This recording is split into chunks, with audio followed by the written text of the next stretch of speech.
Ini diskursus perihal 3 periode. Di tengah-tengah periode itu ada yang memancing di air keruh, ada juga yang nyari cuan. Kenapa sampai terjadi? Kenapa sampai hangat sudah berbulan-bulan tentang diskusi 3 periode? Seperti apa? Itu mari kita sama-sama diskusikan di depan.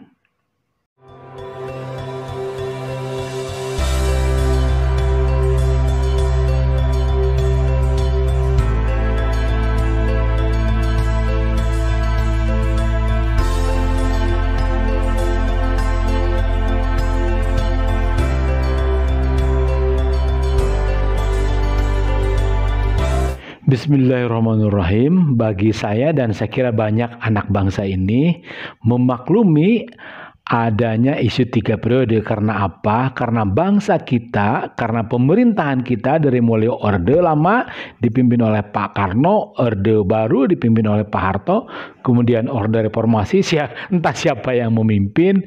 Kita ini bangsa yang selalu mencari-cari jati diri. Sudah tahu bahwa kita adalah bangsa yang bermusyawarah, bangsa yang ingin bermufakat, ada sila keempat Pancasila. Tapi di era Soekarno ada yang disebut dengan demokrasi terpimpin. Bahkan ada PKI, bahkan ada Nasakom, macam-macam di era Soekarno itu. Pembangunan memang berjalan di era Soekarno itu juga. Kita ketahui ada Jatiluhur, ada kemudian pembangunan Monas, kemudian ada pembangunan Gelora Bung Karno dan lain-lain. Di era Soeharto juga kita seperti jati diri juga begitu. Tiba-tiba beberapa partai Islam dipusikan, begitu dipaksa dipusikan. Kemudian beberapa partai nasionalis juga bergabung di PDI. Dalam tanda petik digiring kemudian untuk dipusikan, dan di zaman reformasi juga demikian. Nah, sekarang ada isu 3 periode. Nah, karena alasan-alasan yang tadi kita selalu mencari-cari, kita selalu mencari jati diri, padahal jati diri kita adalah gotong royong, jati diri kita adalah berketuhanan, jati diri kita adalah sila keempat, jati diri kita adalah demokrasi musyawarah mufakat.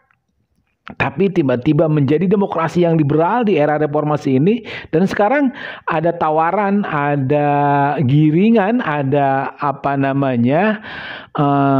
usaha-usaha secara terstruktur yang tidak henti-hentinya untuk menjadikan jabatan presiden itu 3 periode atau ditambah masa jabatannya.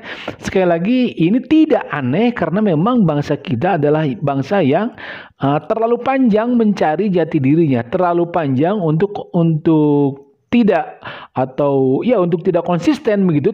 Ketidakkonsistenan pada sila keempatnya itu terlalu panjang menurut saya. Oleh karena itu sekali lagi amat sangat tidak heran kalau tiba-tiba ada usaha-usaha, apakah itu bayaran atau tidak.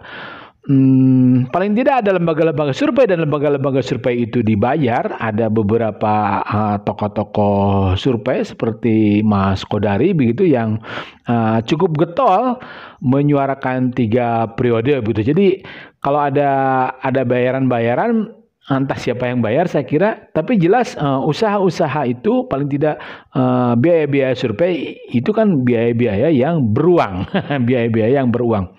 Nah, bagi mereka yang konsisten dengan sila keempat, ini adalah lahan dakwah. Ini adalah lahan bagaimana meluruskan, bagaimana menjadikan sila keempat itu adalah ciri bangsa ini begitu.